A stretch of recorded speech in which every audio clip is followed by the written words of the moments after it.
કોઈનો પણ વિરોધ કરવો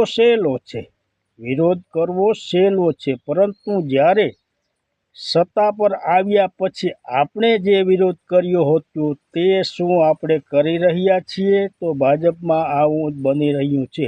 હમણાં મોદી સાહેબના ઘણા વિડીયો જૂના બતાવી રહ્યા છે કે મોદી સાહેબ શું બોલતા હતા અને અત્યારે શું થઈ રહ્યું છે.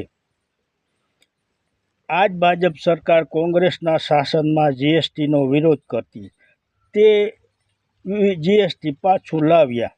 અને આજ ભાજપ સરકાર કોંગ્રેસના વખતમાં ઈવીએમનો વિરોધ કરતા હતા, પરંતુ હવે તેમને ઈવીએમ સારા લાગી રહ્યા છે.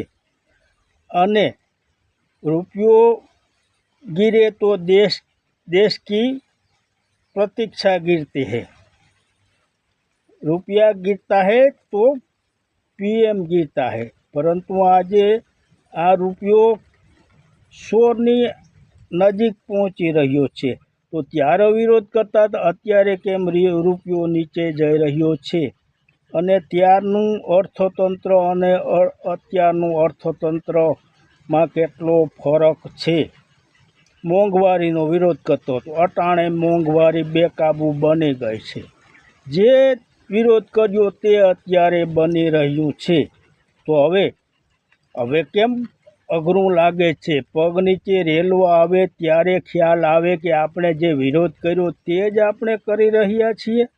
આ છે ભાજપની નીતિ અને રીતિ. અને હજી ગાયની વાત તો ભૂલાઈ ગઈ. ગાય માતાને બચાવો. અત્યારે શું થઈ રહ્યું છે? કેટલા ગૌવંશની હત્યા થઈ રહી છે તે આપણે જોઈએ જ છે.